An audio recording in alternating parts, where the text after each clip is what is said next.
From the following balance sheet of Mohan limited prepare cash flow statement. बच्चे balance sheet आपको given है और आपको इससे कैश फ्लो स्टेटमेंट बनाना है, कंप्लीट कैश फ्लो स्टेटमेंट बनाना है, कंप्लीट कैश फ्लो स्टेटमेंट। और कैश फ्लो स्टेटमेंट जो होता है ना, उसमें अपन थ्री टाइप्स ऑफ एक्टिविटीज जो होती हैं वो थ्री टाइप्स में क्लासीफाई करते हैं। पहली एक्टिविटी ऑपरेटिंग एक्टिविटी, दूसरी इन्वेस्टिंग और तीसरी फाइनेंसिंग। अब आपको पता होना चाहिए जो बैलेंस शीट में जो गिवन है वो कौन सी एक्टिविटी में जाएगा। जैसे कि तुम्हारा शेयर होल्डर फंड में इक्विटी शेयर कैपिटल, ये फाइनेंसिंग एक्टिविटी में जाता है, फाइनेंसिंग एक्टिविटी में, yes, financing activity.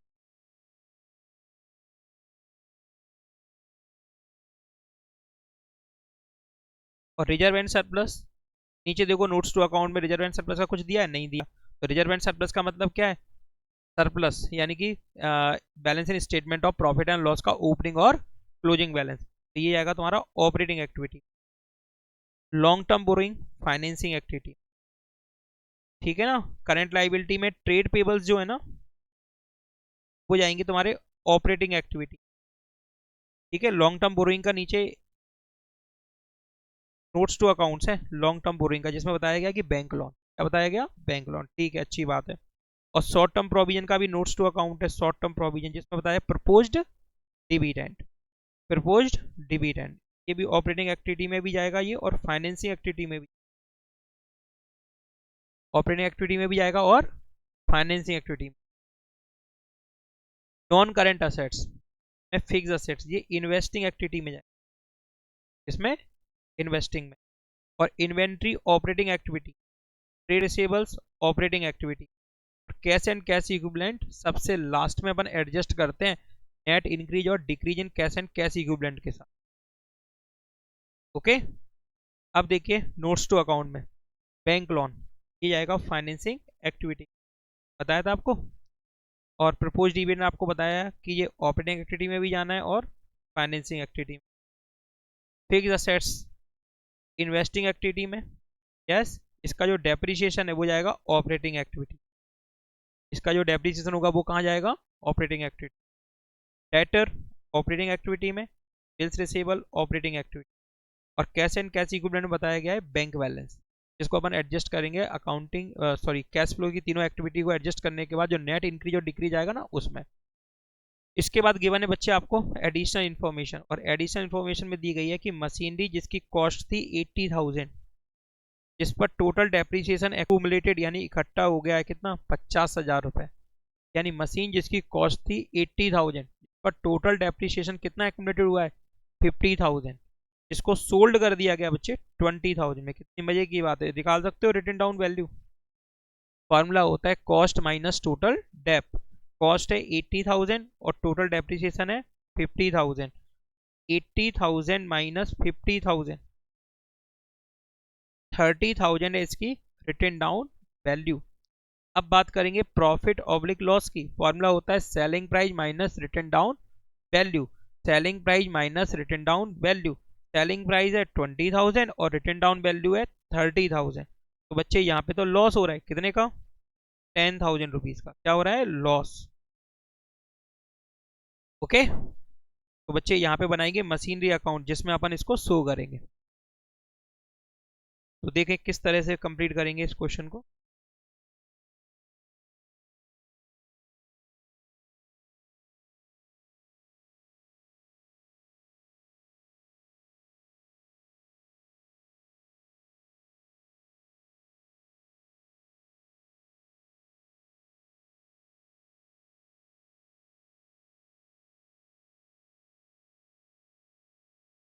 Complete cash flow statement बनाना है, okay?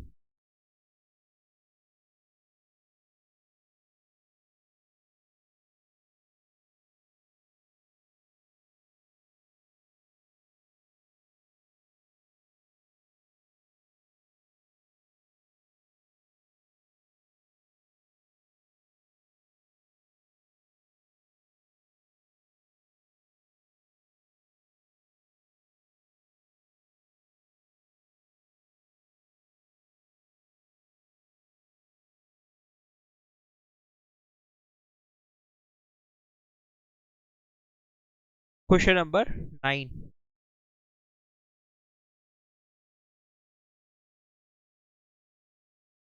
Cash flow statement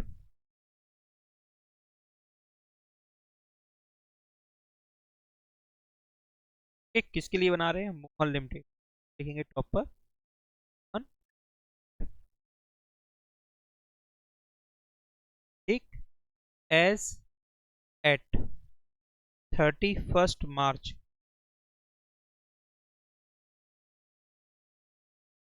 2015। Okay, proper समझना खूब अच्छे से। First heading, cash flow from operating activities.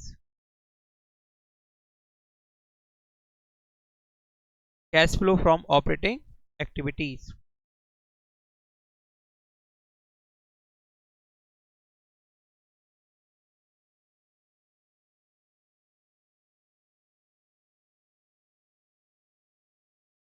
Working note,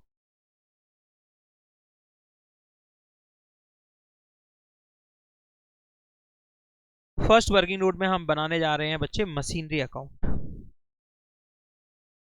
जो फिक्स असेट्स है उसका मतलब है मशीनरी। यहाँ पे फिक्स असेट्स में किसको शामिल किया गया है?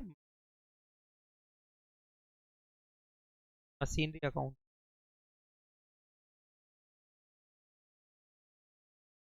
ओके, और असेट्स का हमेशा डेबिट बैलेंस होता है, तो डेबिट में लिखेंगे to balance brought down.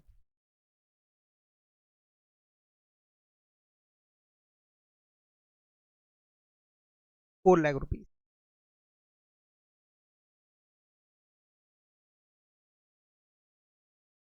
By balance carry down 6 lakh rupees.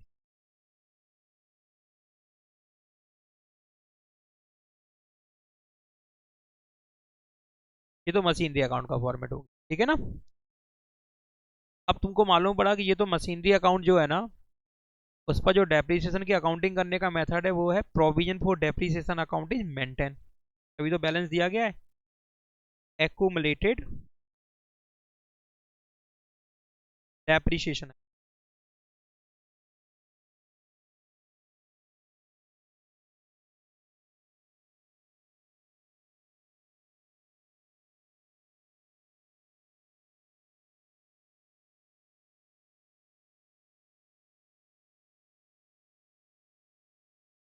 बच्चे एक्यूमुलेटेड डेप्रीसिएशन यानी प्रोविजन अकाउंट, इसका क्रेडिट बैलेंस होता है ओपनिंग, तो by balance brought down 80,000 rupees, और डेबिट में लिखेंगे टू बैलेंस कैरेड डाउन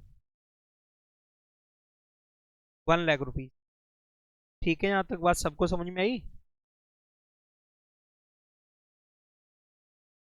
तो बच्चे एडजस्टमेंट में दिया हुआ था कि मशीन जिसकी कॉस्ट थी 80,000, जिस पर एक्यूमुलेटेड डेप्रिसिएशन था 50,000, इसको सोल्ड कर दिया गया 20,000 रुपीज में। तो बच्चे इसको सोल्ड किया गया 20,000 रुपीज में, तो मशीनरी अकाउंट के क्रेडिट में लिखेंगे बाई बैंक अकाउंट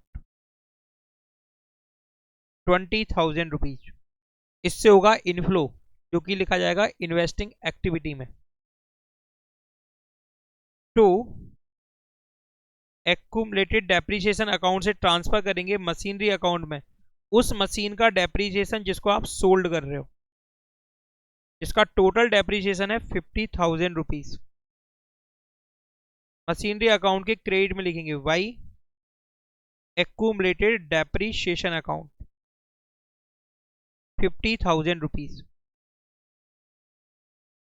अच्छे मशीनरी पर हमें लॉस हुआ 10,000 रुपीज का, जिसको रिकॉर्ड करेंगे क्रेडिट साइड में by statement of profit and loss. बच्चे कंपनी के केस में प्रॉफिट एंड लॉस को प्रॉफिट एंड लॉस अकाउंट नहीं बोलते, statement of profit and loss बोलते।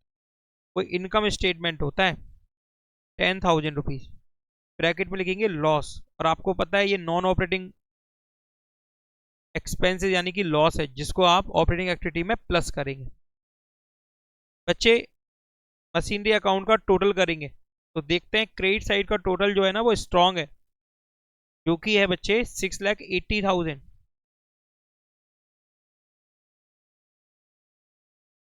डेबिट का भी इतना ही होना चाहिए, लेकिन डिफरेंस आ रहा है कितने का, 2,80,000 रुपीज का। यानी कि आपने दिस ईयर मशीन खरीदी भी है, जिससे होगा बच्चे आउटफ्लो, क्योंकि जब अपन खरीदेंगे एसेट्स तो क्या होगा, आउटफ्लो। इनफ्लो हुआ है 20,000 रुपए का, आउटफ्लो हुआ है 2,80,000 रुपए का। अब ये एक्यूमुलेटेड डेप्रिसिएशन अकाउंट, इसके क्रेडिट का टोटल है 1,50,000। डिफरेंस आ रहा है 1,50,000 minus 80,000, 70,000 rupees.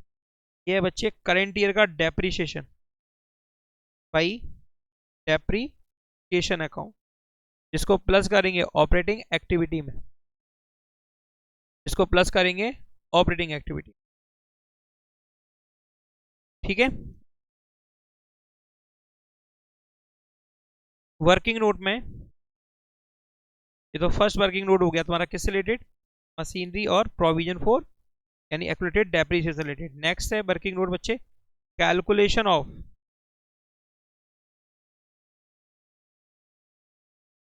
Net profit before tax and extraordinary item.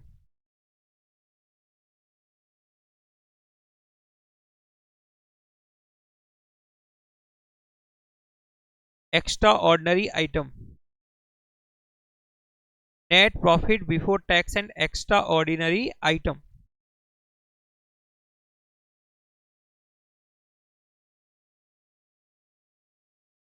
देखो बेटा,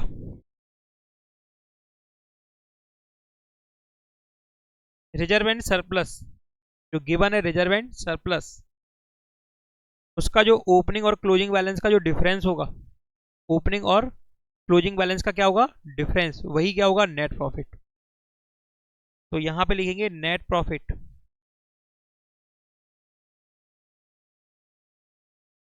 जो कि होगा बच्चे 3 लाख, क्लोजिंग बैलेंस है रिजर्व एंड सरप्लस का, और ओपनिंग बैलेंस है बच्चे 2 लाख रुपीज। 3 लाख माइनस 2 लाख यानी कि 1 लाख रुपीज, ये है नेट प्रॉफिट। इस नेट प्रॉफिट को लिखना चाहें तो पूरा लिख सकते हैं, net profit after tax and extra ordinary item.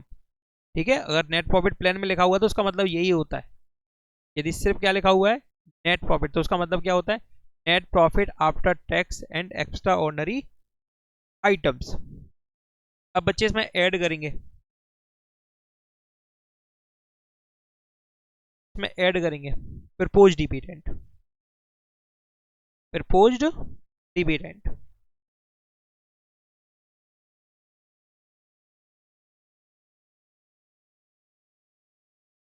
Propose dividend बच्चे, propose dividend okay. Propose dividend आपको 2015 का गिवन है 70,000 रुपीज, और 14 का गिवन है बच्चे 60,000 रुपीज। प्रपोज डिविडेंड 15 का गिवन है आपको 70,000 रुपीज, और 14 का गिवन है आपको 60,000 रुपीज। तो एमपी बोर्ड में इस तरह का कोई सर्कुलर तो आया नहीं है, जैसे कि सीबीएसई में है। सीबीएसई में ये सर्कुलर है कि प्रपोज डिविडेंड अपन सिर्फ प्रीवियस ईयर का ही कंसीडर करेंगे, क्योंकि प्रपोज डिविडेंड प्रीवियस ईयर का करंट ईयर में अप्रूव होता है और पेड होता है, लेकिन ऐसा कोई सर्कुलर नहीं है। उनके में सर्कुलर है इसलिए ऐसा माना जाता है। तुम्हारे में क्या माना जाएगा, जब कोई इन्फॉर्मेशन नहीं दी गई है तो बच्चे जो करेंट ईयर का 70,000 रुपीज दिख रहे हैं ना आपको, वो तो माना जाएगा क्या, प्रोविजन, यानी कि वो अप्रूव हुआ है। अप्रूव कितना हुआ है करेंट ईयर में, कितना अप्रूव हुआ है 70,000 रुपये। पेड माना जाएगा, पेड माना जाएगा जो प्रीवियस ईयर का है। प्रीवियस ईयर में कितना था 60,000, मतलब करंट ईयर में प्रपोज डिविडेंड के लिए अप्रोप्रिएशन कितना माना जाएगा, करंट ईयर की वैल्यू 70,000 रुपये, जिसको अपन statement of profit and loss में क्या करेंगे, नेट प्रॉफिट में क्या कर देंगे प्लस 70,000 देता हूँ ब्रैकेट में। कौन सी ईयर का है, करंट ईयर। और फाइनेंसिंग एक्टिविटी में इससे आउटफ्लो होगा वो प्रीवियस ईयर का लिया जाएगा। प्रीवियस ईयर का कितना है? 60,000। एमपी बोर्ड की बात कर रहा हूँ, सीबीएसई में अलग है, हमारे में अलग है। ठीक है, क्योंकि सर्कुलर आते हैं उनके में कुछ चेंज हो जाता है कि जैसे कि बैंक ओवरड्राफ्ट है तो उनके में सर्कुलर आया हुआ है कि बैंक ओवरड्राफ्ट को आप फाइनेंसिंग एक्टिविटी में रखें। हाँ रखें, तो फाइनेंसिंग एक्टिविटी में रखा जाएगा क्योंकि उनके में ऐसा आया हुआ है बोर्ड के द्वारा। तो ये हो गया तुम्हारा 1,70,000 rupees, 1,70,000 rupees. Okay,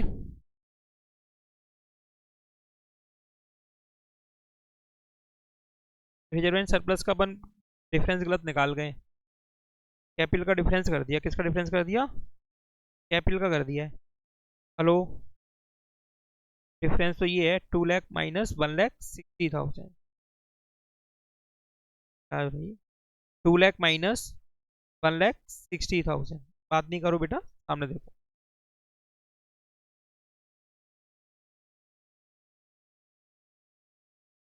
40,000 rupees, 1,10,000।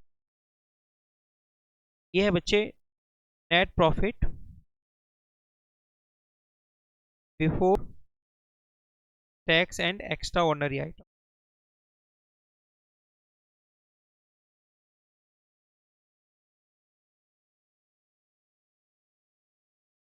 One lakh 10,000। बच्चे ऑपरेटिंग एक्टिविटी की अपन स्टार्टिंग करेंगे इसी से। लिखेंगे यहाँ पे net profit before tax and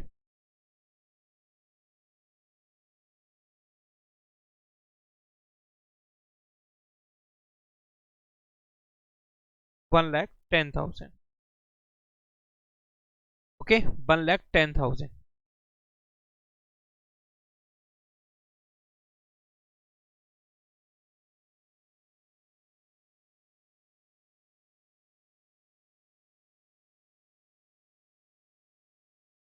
इसमें ऐड करेंगे आप non cash and non operating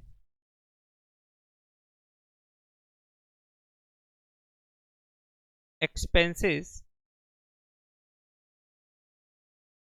oblique losses. ठीक है, जिसमें आपको नॉन कैश एक्सपेंस में पता है डेप्रीशिएशन, डेप्रीशिएशन,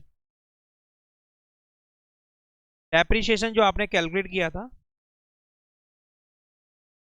70,000 रुपीज। डेप्रीशिएशन कितना कैलकुलेट किया था? 70,000।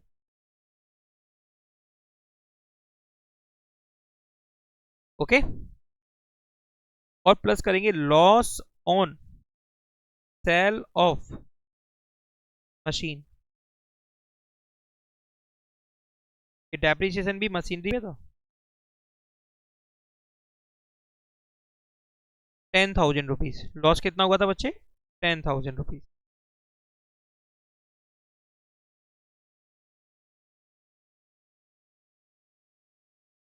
ओके, तो प्लस कर 1,10,000 प्लस 70,000 प्लस 10,000, 1,90,000। बच्चे लेस करना होता है आपको नॉन ऑपरेटिंग इनकम्स को, और नॉन ऑपरेटिंग इनकम्स यहाँ पे गिवन नहीं है, तो इसी प्रॉफिट को आप क्या बोलेंगे अब? Operating profit before working capital changes. ये लिखना कंपलसरी है, बिफोर वर्किंग कैपिटल चेंजेस। अब आपके 4 नंबर में इतना बड़ा क्वेश्चन नहीं पूछा सकता, लेकिन अलग अलग पूछा जा सकता है कि ऑपरेटिंग एक्टिविटी बता दो, इन्वेस्टिंग एक्टिविटी बता दो, फाइनेंसिंग बता दो, पूरा क्वेश्चन नहीं आ सकता है। ठीक है, अब बच्चे इसमें अपन चेंज इन वर्किंग कैपिटल के इफेक्ट को लिखेंगे। अपन को पता है कि भाई प्लस करना होता है आपको, यानी कि ऐड करना होता है decrease in current assets and increase in current liabilities. Okay, 3 line छोड़ दो, 3 लाइन के बाद लिख दो डैश,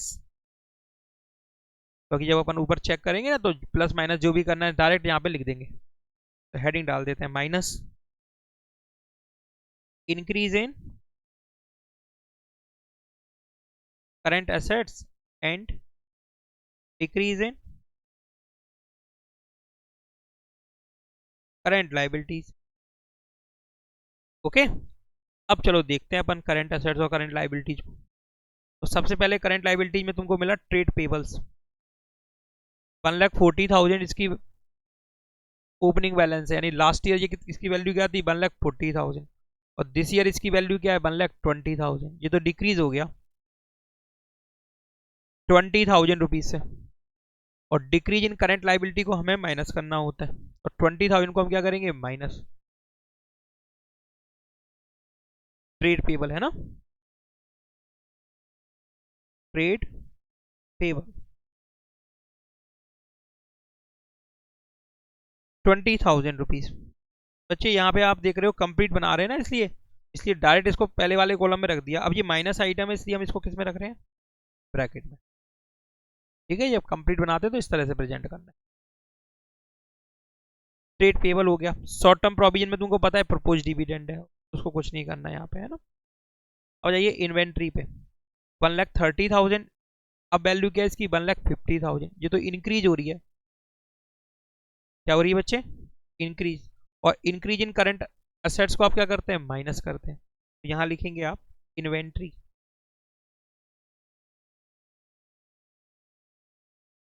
30,000 20,000 रुपीज। कितना बच्चे 20,000। ये भी समझ में आ गया तुम्हारे। अब देखो ट्रेड रिसीवेबल्स, नोट नंबर देखो ट्रेड रिसीवेबल्स का। दो तरह के ट्रेड रिसीवेबल्स हैं, एक डेटर्स और एक बिल्स रिसीवेबल। 1,00,000 आज वैल्यू क्या है 60,000, डिक्रीज हुआ है। डिक्रीज को अपन क्या करते हैं प्लस, तो लिखेंगे डेटर्स। ठीक है, कितना प्लस करेंगे बच्चे 40,000 रुपीज, 40,000 रुपीज। ठीक है ना, ब्रैकेट में नहीं है तो इसका मतलब क्या है प्लस हो रहा है ये आइटम ऊपर वाले आइटम में। बिल्स रिसीवेबल 20 था, अब कितना है बच्चे 30,000। ये इंक्रीज हो रहा है, ये क्या हो रहा है इंक्रीज।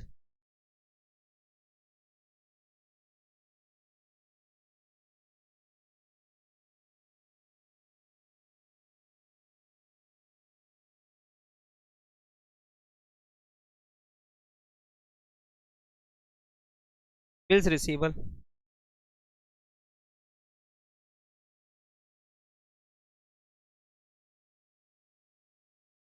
10,000 माइनस करेंगे 10,000, है ना, इंक्रीज हो रहा है, इंक्रीज इन करंट एसेट्स। हो गया। अब इनको अपन एडजस्ट कर लेते हैं बेटा। 1,90,000, 1,90,000। ओके, 1,90,000 में प्लस करेंगे 40,000, माइनस करेंगे 20 एंड 10,000, 1,80,000।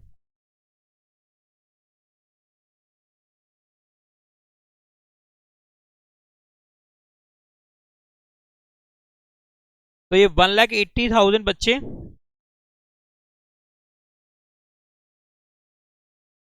ये है net cash flow from operating activity, bracket में लिखेंगे ए। और बच्चे इसे अगले वाले कॉलम में शिफ्ट कर देंगे, अगले वाले कॉलम में। तो ये हो गया तुम्हारा ऑपरेटिंग एक्टिविटी। तो सबसे जो टफ वर्क होता है वो ऑपरेटिंग एक्टिविटी का ही होता है, क्योंकि इसमें बहुत अपन को ध्यान रखना पड़ता है कोई चीज छूट ना जाए। बी कैश फ्लो फ्रॉम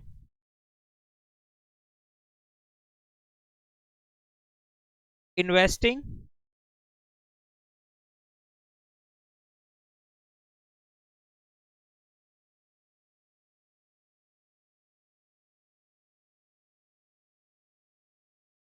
यहां पर अपन इसमें इंक्लूड करेंगे बच्चे सेल ऑफ मशीन जो कि है 20,000,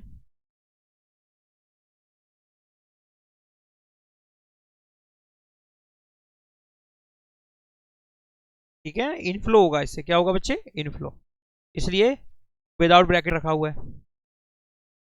और परचेज ऑफ मशीनरी, इससे होगा आउटफ्लो 2,80,000 का।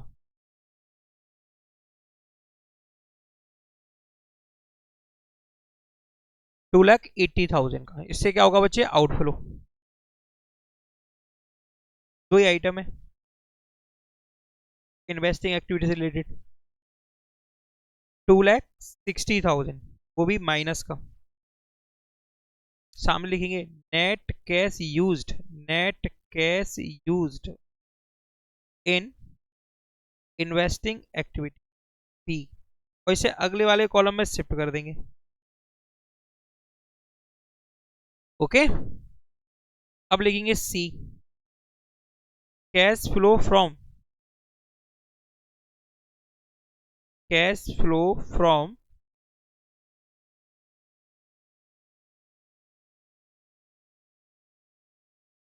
फाइनेंसिंग एक्टिविटीज,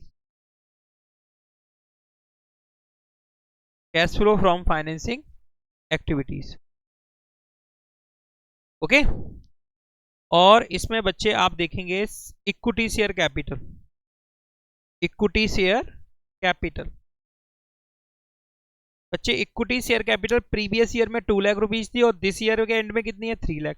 इसका मतलब अपने और शेयर इशू किए कितने के, 1 लाख रुपीज के। तो लिखेंगे issue of shares, issue of equity share, issue of equity share. इससे क्या होगा, इनफ्लो, जब शेयर बेचेंगे तो पैसा आएगा ना, कितना पैसा आया, 1 लाख रुपीज।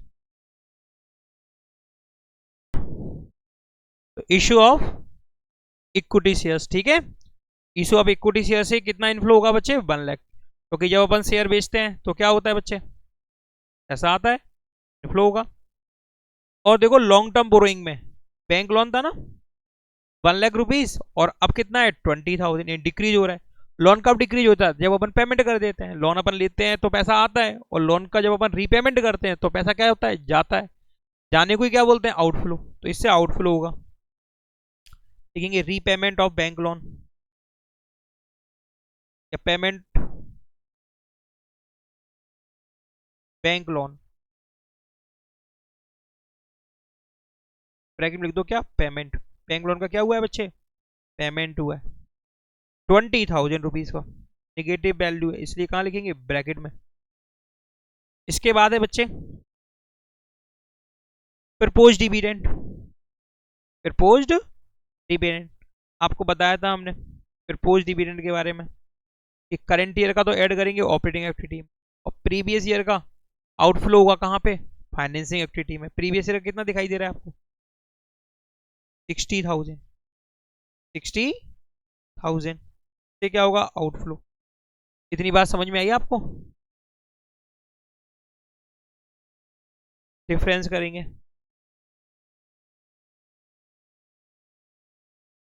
20,000 रुपीज प्लस का, प्लस का 20,000। लिखेंगे cash flow from, net cash flow, net cash flow from financing activity C, बाहर लिखेंगे अमाउंट 20,000,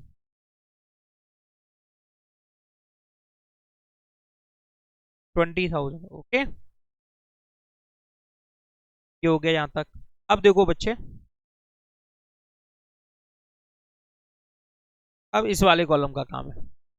इस कॉलम में 3 वैल्यू दिखाई दे रही है तुमको, 1,80,000, 2,60,000 और 20,000। दो पॉजिटिव है और एक निगेटिव है, दो पॉजिटिव है और एक कैसी है, निगेटिव। तो पॉजिटिव वाले का टोटल करो कितना हुआ, 2 लाख रुपीज, और नेगेटिव वाले का कितना है, 2,60,000। तीनों को प्लस करोगे तो क्या आएगा, माइनस का 60,000 आएगा, माइनस का 60,000, माइनस का 60,000। ठीक है, इसका मतलब ये हुआ कि तुम्हारा कैश एंड कैश इक्विवेलेंट क्या हो गया, डिक्रीज हो गया, क्या हो गया, डिक्रीज। तो इसके सामने लिखोगे net decrease in cash and cash equivalent ये है क्या, ए प्लस बी प्लस सी, तीनों को प्लस करने का रिजल्ट तो है ये, ए प्लस बी प्लस सी। कैपिटल है, कैपिटल में लिखना जैसा ऊपर बताया वैसे, कैपिटल में तो कैपिटल में लिखो, ए प्लस बी प्लस, ठीक है बच्चे। इसमें ऐड करेंगे opening balance of cash and cash equivalent, जो कि कितना दिया गया है 90,000, 90,000 दिख रहा है 90,000। ये क्या है, opening balance of cash and cash equivalent 90,000।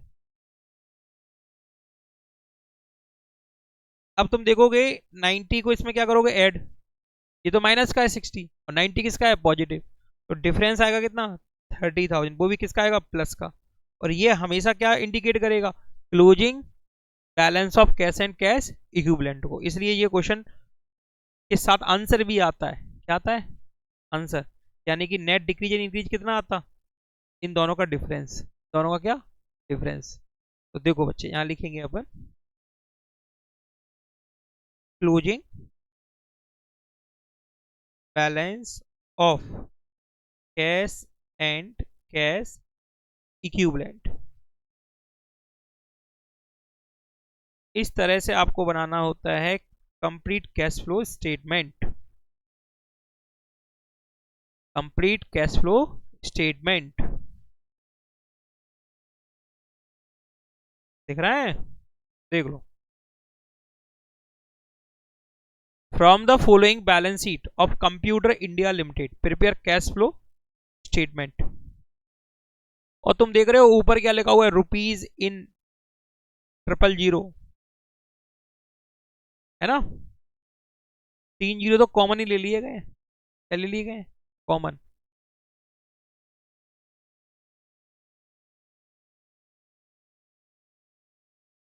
First item है बच्चे, यानी इसका मतलब ये क्या हुआ, ये 50,000 लिखा ही हुआ है, 3 जीरो और जोड़ दो इसमें, 1 2 3,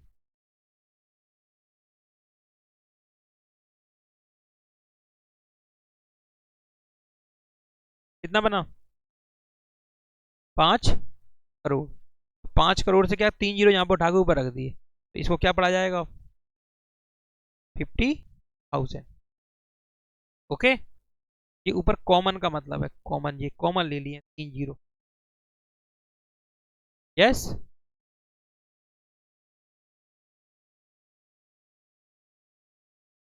चलो देखो, share holder fund, share capital, क्या बताया था फाइनेंसिंग एक्टिविटी।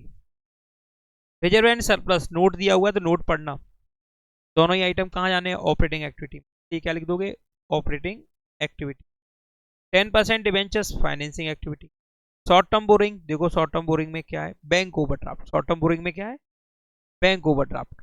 और as per MP board, as per MP board, ये कौन सा बोर्ड सर, क्या ये बताते रहते हो आप, एज पर एमपी बोर्ड और सीबीएसई बोर्ड, क्योंकि दोनों में अलग अलग रूल अप्लाई होते हैं, किससे रिलेटेड बैंक ओवरड्राफ्ट से रिलेटेड। वहां पे तो बैंक ओवरड्राफ्ट जाता है फाइनेंसिंग एक्टिविटी, और यहाँ पे तुम्हारे में जाएगा कैश एंड कैश इक्विवेलेंट में, कहाँ जाएगा कैश एंड कैश इक्विवेलेंट में, क्योंकि बैंक ओवरड्राफ्ट का मतलब होता है ओपनिंग क्रेडिट बैलेंस, किसका bank account, unfavourable balance. Positive balance plus हो जाता है तो नेगेटिव बैलेंस क्या होगा माइनस होगा। ओके और देखो बच्चे, तो ये शॉर्ट टर्म बोरिंग में जो बैंक ओवरड्राफ्ट है कहाँ ले जाएंगे आप कैश एंड कैश इक्विवेलेंट में, कैश एंड कैश इक्विवेलेंट में, cash and cash equivalent. Okay, trade payables operating activity. अब शॉर्ट टर्म प्रोविजन, देखो शॉर्ट टर्म प्रोविजन में क्या, प्रोविजन फॉर टैक्स भी है और प्रोपोज्ड डिविडेंड भी है, ठीक है ना। तो बच्चे ऑपरेटिंग एक्टिविटी में आप प्लस भी करेंगे और ऑपरेटिंग एक्टिविटी में इसको माइनस भी करेंगे। माइनस करेंगे, प्लस कितना करना है पहले ये समझ लो। प्लस करोगे कितना, 4200 करंट ईयर का, और ये भी प्लस करोगे ऑपरेटिंग एक्टिविटी, और माइनस करोगे आप ऑपरेटिंग एक्टिविटी में 3000, और ये करोगे फाइनेंसिंग एक्टिविटी में, इससे आउटफ्लो होगा कितने का, 5000।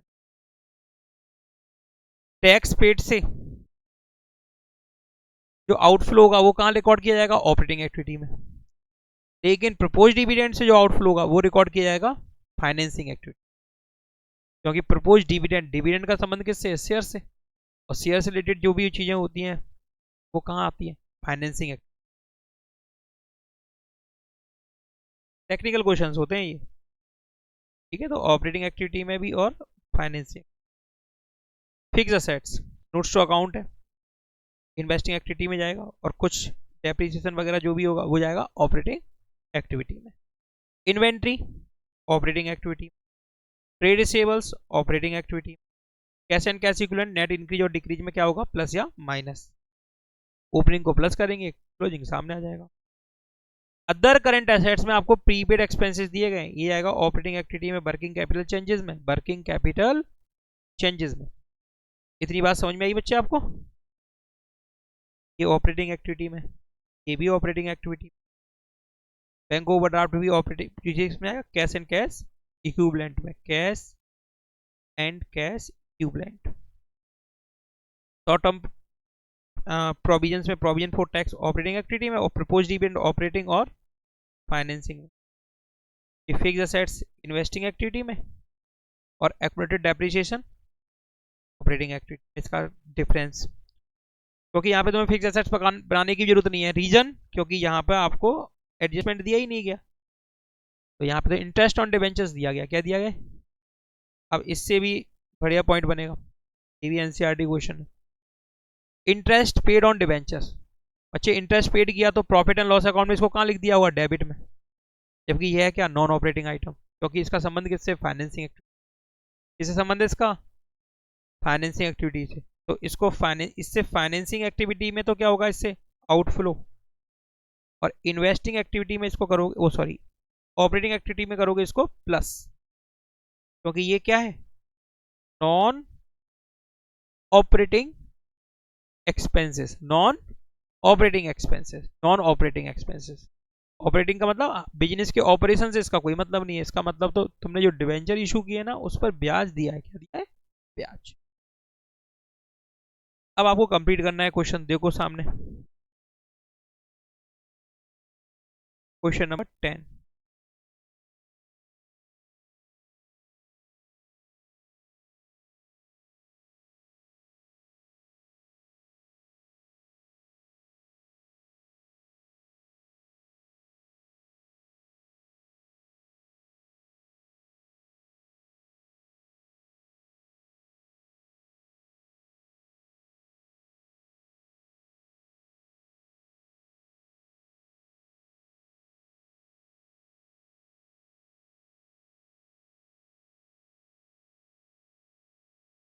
Cash flow statement,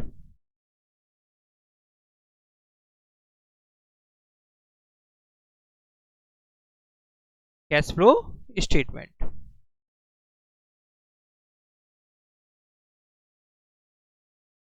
computer India limited as at 31st March 2015।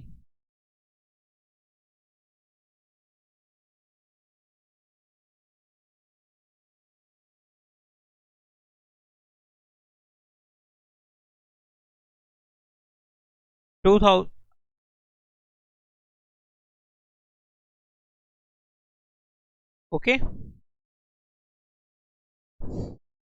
First heading,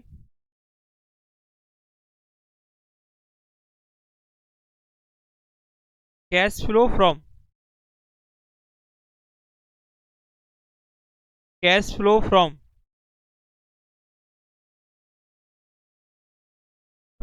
operating activity,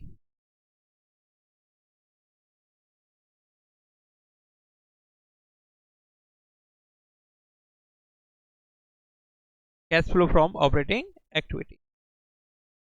working note,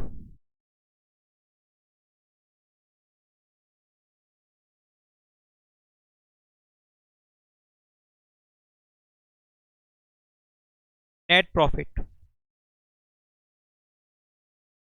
net profit का मतलब क्लोजिंग और ओपनिंग बैलेंस किसका, balance in statement of profit and loss का। क्लोजिंग बैलेंस तो है 1200 और ओपनिंग बैलेंस है 1200 rupees. ये है नेट प्रॉफिट। मैंने बोला नेट प्रॉफिट को क्या बोला जाएगा, net profit after tax and extraordinary item. अब इसमें आप प्लस करेंगे, transfer to general reserve.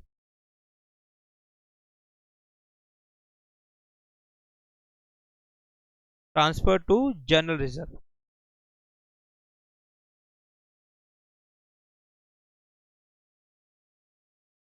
General reserve 2000 था, अब कितना है 2500। तो जनरल रिजर्व में ट्रांसफर हुआ है 500 रुपीज। जनरल रिजर्व में ट्रांसफर कितना हुआ है 500 रुपीज। प्लस करेंगे provision for tax,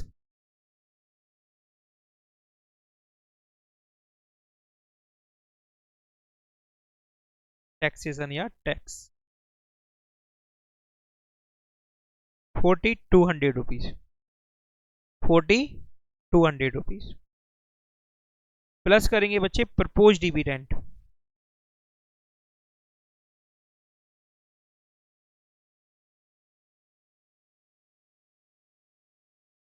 ₹5800। 5800 rupees. 200 plus 500 plus 4200 plus 5800, 10,700 rupees. ये है बच्चे net profit before tax and extraordinary item.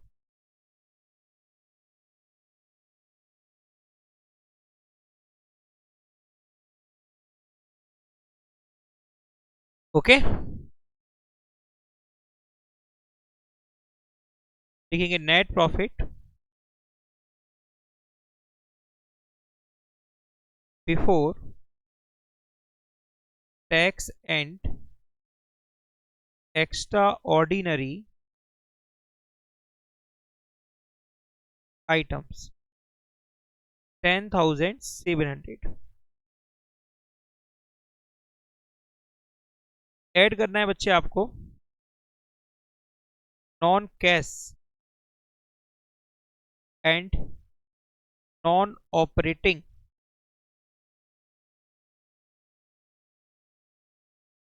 Expenses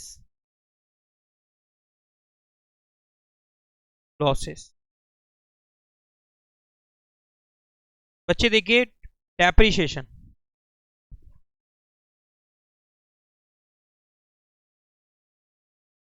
15,000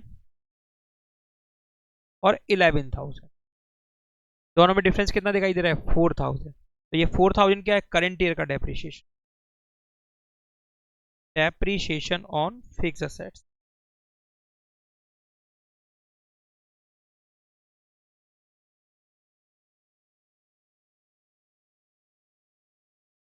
₹4,000। Clear.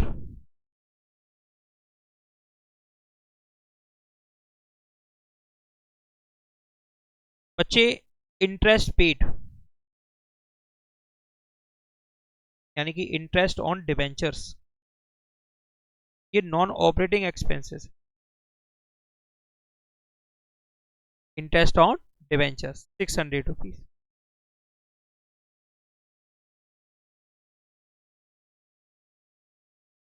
15,300।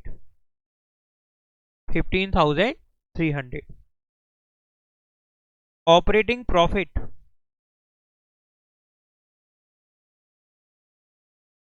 Before working capital changes plus decrease in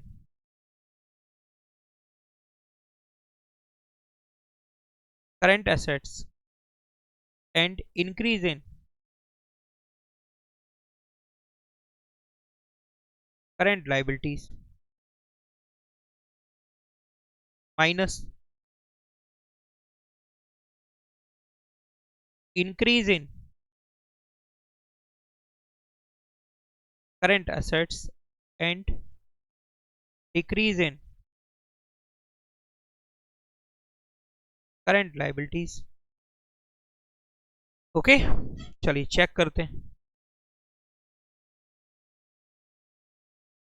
short term borrowings में bank overdraft उसका कुछ करना नहीं है आपको। ट्रेड पेबल्स, ट्रेड पेबल्स,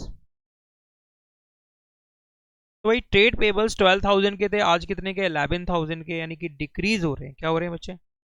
और जब हमारी करंट लाइबिलिटी डिक्रीज होती है तो उसे हम क्या करते हैं? माइनस करते हैं। तो लिखेंगे ट्रेड पेबल्स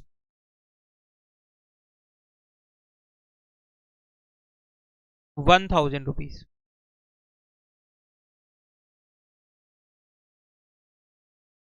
देखिए करंट एसेट्स में इन्वेंट्रीज 30,000 ओपनिंग बैलेंस था, अब कितना है? 35। ये इंक्रीज हो रहा है कितने से? 5,000 से।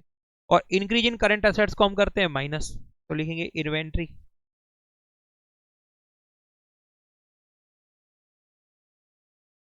5,000। ट्रेड रिसीवेबल्स 20,000 के थे, अब कितने के? 24,000 के। ये भी इंक्रीज हो रहे हैं, इसको भी आप माइनस करेंगे।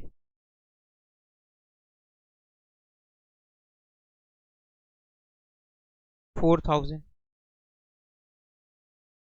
इसको भी क्या करेंगे? माइनस करेंगे। नेक्स्ट है बच्चे अदर करंट लाइबिलिटीज और करंट असेट्स, जिसमें प्रीपेड एक्सपेंसेस है, ये भी इंक्रीज हो रहा है, इसको भी माइनस करेंगे। प्रीपेड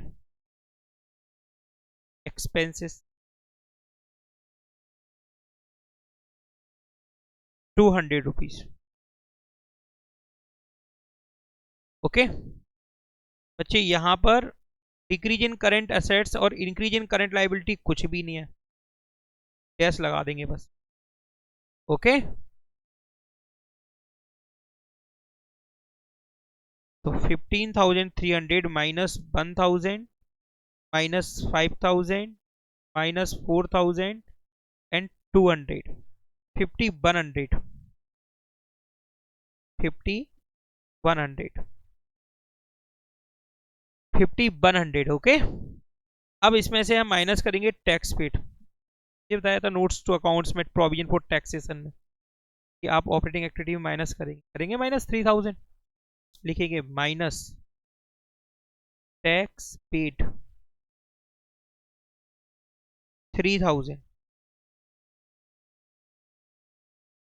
3,000 फ्रेंड्स आएगा 2,100, 2,100। ओके लिखेंगे इसके सामने net cash flow from operating activity.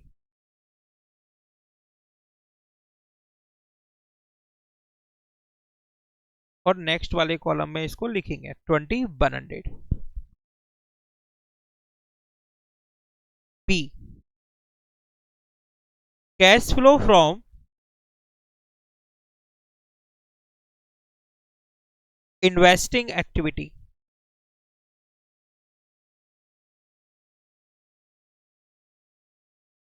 Cash flow from investing activities. Investing activity में देखिए फिक्स असेट्स बच्चे 41,000 की थी। हेलो, 41,000 की थी ना, और अब इसका बैलेंस कितना है? 40,000, 40,000। यानी कि तुमने दिस ईयर सेल की है फिक्स असेट्स, कितने की? 1,000 की। लिखेंगे आप cell of fix assets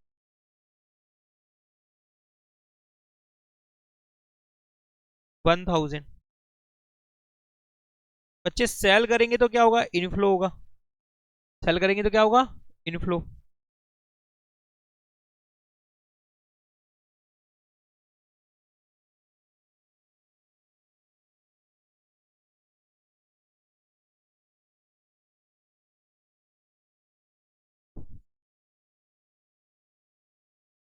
41,000 rupees की आपके पास क्या थी बच्चे? Fix assets. ये कॉस्ट है, ये क्या है? कॉस्ट। कॉस्ट को कंपेयर करना है, इसलिए डेप्रिसिएशन नहीं लिख रहे हैं हम। 41,000 की थी, अब कितने की है? 40,000 की, यानी तुमने बेच दी है। फिक्स असेट्स कितने की बेच दी है? 1,000 रुपीज की, इसलिए लिखा हुआ है सेल ऑफ फिक्स असेट्स। कितना बच्चे? 1,000। Net cash flow from investing activity B 1,000। C point, cash flow from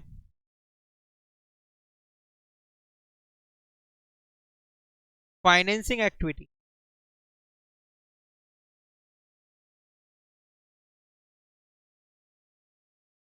cash flow from financing activities, ठीक है। फाइनेंसिंग एक्टिविटी में शेयर कैपिटल 40,000 की थी बच्चे, आज ये कितने की है? 50,000 की, यानी शेयर्स इशू हुए हैं कितने के? 10,000 के। इशू ऑफ शेयर्स इनफ्लो होगा, इशू ऑफ शेयर्स 10,000 रुपीज का। डिबेंचर्स देखिए, डिबेंचर्स पहले थे बच्चे 6,000 के, अब कितने के? 6,500 के, यानी डिबेंचर भी इशू हुए। Issue of debentures 10% debenture.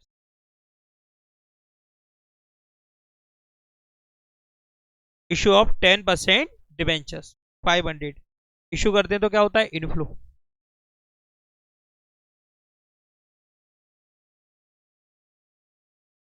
Propose dividend paid हुआ था, प्रपोज डिविडेंड क्या हुआ था? पेड। यस, लिखेंगे प्रपोज डिविडेंड। कौन सा वाला लेंगे? प्रीवियस ईयर का। कितना दिखाई दे रहा है प्रीवियस ईयर का? 5,000। Dividend, proposed dividend 5,000। बच्चे इंटरेस्ट पेड किया था डिवेंचर्स पे, बताया था ना आपको, interest on debentures 600। Interest on debentures कितना बच्चे? 600। 10,000 plus 500 minus 50, 600, 4,900।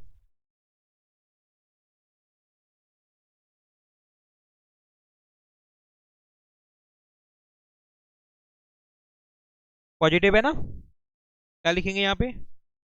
Net cash flow from financing activity E 4,900।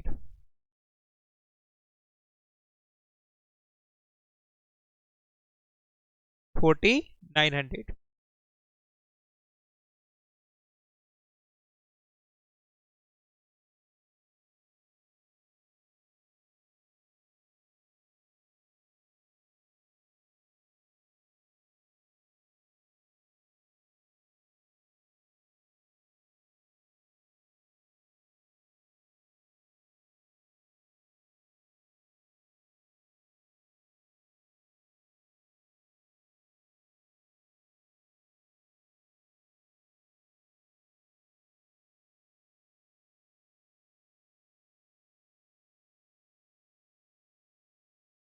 बच्चे अब तीनों फिगर्स को एडजस्ट करेंगे।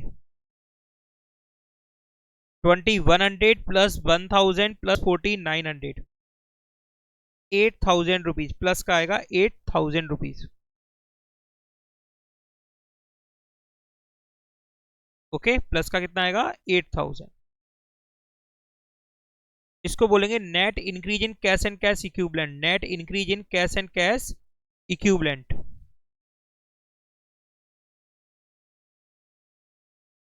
प्लस का है ना, इसलिए net increase in cash and cash equivalent. इसमें ऐड करेंगे आप opening balance of cash and cash equivalent.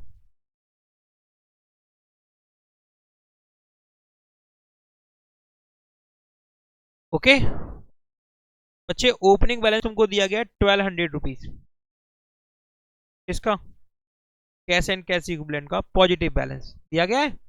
और बैंक ओवरड्राफ्ट दिया है, उसको माइनस करेंगे। बैंक ओवरड्राफ्ट को क्या करेंगे, माइनस। बैंक ओवरड्राफ्ट कितना दिया गया, 12,500, 12,500, बोलो बेटा, 12,500।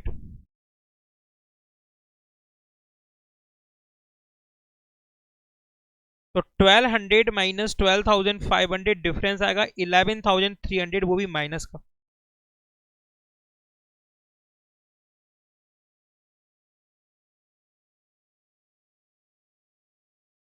माइनस का कितना, 11,300, इसलिए ब्रैकेट में लिखा हुआ है।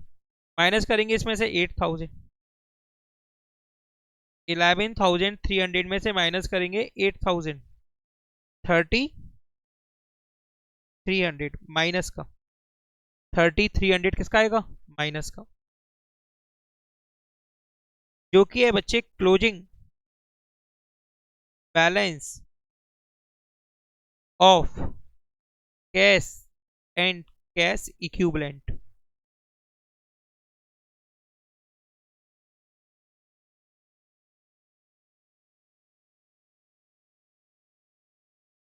बच्चे ये रिप्रेजेंट कर रहा है closing balance cash and cash equivalent का, जो कि है 3,500, और ओवरड्राफ्ट कितना है, 6,800। दोनों का डिफरेंस करोगे तो माइनस का कितना आएगा, 3,300। इस तरह से ये होने हैं क्वेश्चंस 9 और 10।